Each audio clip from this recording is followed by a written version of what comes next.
बा, ये मेढ़ा पर बैठ के झंखत बानी। का भइल तनी ए दुलरुआ देवरो के बताइबू?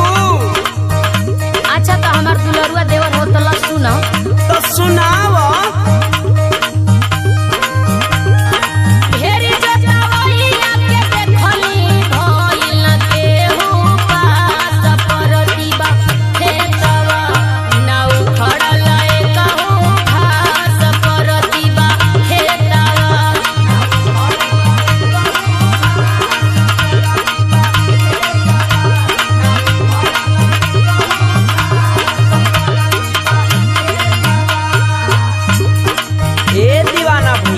अरे भौजी के बड़ा बढ़िया समस्या लगत बा, समस्या के कोनो हल निकालो।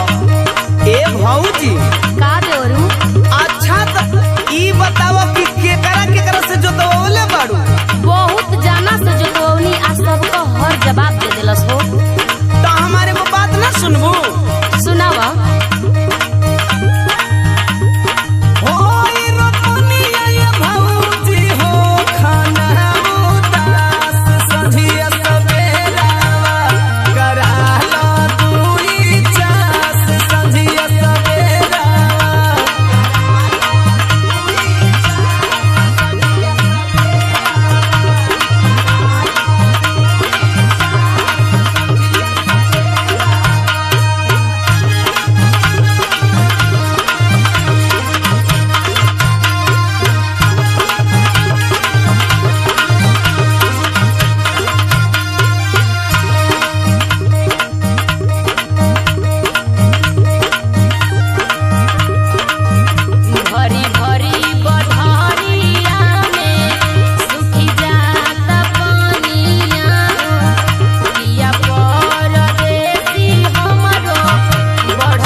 चिंता फिक्र एकदम छोड़ दो, हमारा रहते भैया की याद कैला कोनो जरूरत नहीं हो। काहे हो?